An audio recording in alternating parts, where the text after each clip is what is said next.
नमस्कार, आप जुड़ चुके हैं लगातार के साथ। मैं हूं आपके साथ रेखा मिश्रा। केंद्र सरकार पुरानी शिक्षा नीति को बदल नई शिक्षा नीति लेकर आई है। ऐसे में अब केंद्र सरकार के निर्देश पर विश्वविद्यालय अनुदान आयोग ने देश में नेशनल एजुकेशन पॉलिसी लागू करने की कार्रवाई भी शुरू कर दी है।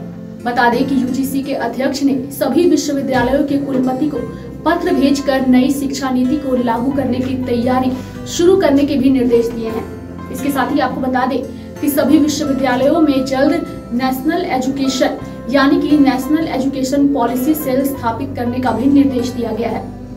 बता दें कि यह सेल नीति के सभी आवश्यक पहलुओं का अध्ययन कर इसे लागू कराने की दिशा में कार्रवाई करेगा और इसके अलावा आपको बता दें कि सेल समय समय पर इसकी निगरानी भी करेगा। तो चलिए समझते हैं कि नई शिक्षा नीति और पुरानी शिक्षा नीति में क्या कुछ अंतर है। ये बात हम सभी जानते हैं कि हमारी एजुकेशन फिलहाल 10+2 सिस्टम पर चलती है, लेकिन नई शिक्षा नीति की अगर हम बात करें तो नई शिक्षा नीति में 10+2 सिस्टम को पूरी तरीके से बंद कर दिया गया है और नया सिस्टम होगा 5+3+3+4। अब इस नए सिस्टम में पहले 5 साल में मेंटल ग्रोथ पर ज्यादा से ज्यादा जोर दिया जाएगा, मतलब पढ़ाई के साथ साथ आपको खेलकूद पर भी जोर दिया जाएगा।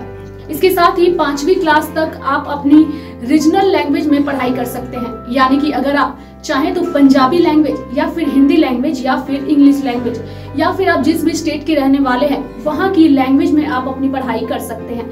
तो नई शिक्षा नीति में ये सुविधाएं जो है वो छात्रों को दी गई है और इसके साथ ही नई प्रणाली में फ्री स्कूलिंग के साथ 12 साल की स्कूली शिक्षा और इसके साथ ही 3 साल की आंगनबाड़ी की भी पढ़ाई होगी। इसके तहत छात्रों की शुरुआती स्टेज की पढ़ाई के लिए 3 साल की फ्री प्राइमरी और पहली तथा दूसरी क्लास को रखा गया है। इसके साथ ही आपको बता दें कि अगले स्टेज में तीसरी, चौथी और 5वीं क्लास को रखा गया है।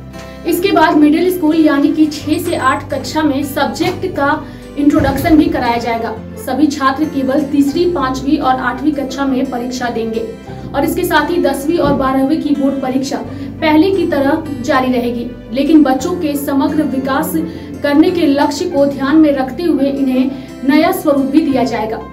वहीं दूसरी तरफ एनसीईआरटी 8 वर्ष की आयु तक के बच्चों के लिए प्रारंभिक बचपन देखभाल और इसके साथ ही शिक्षा के लिए एक राष्ट्रीय पाठ्यक्रम और शैक्षणिक ढांचा भी विकसित करेगा। स्कूलों में शैक्षणिक धाराओं, पाठ्येतर गतिविधियों और व्यावसायिक शिक्षा के बीच खास अंतर नहीं किया जाएगा। सामाजिक और आर्थिक नजरिए से वंचित समूहों की शिक्षा पर विशेष जो है वो जोर दिया जाएगा। तो ये थी नई शिक्षा नीति के जो भी महत्वपूर्ण पहलू हैं उसे हमने आपको बताने की कोशिश की है। उम्मीद करते हैं कि आपको यह पसंद आया होगा। नमस्कार। न्यूज अपडेट के लिए आप हमारे चैनल को सब्सक्राइब करें। आप हमें फेसबुक और इंस्टाग्राम पर भी फॉलो कर सकते हैं।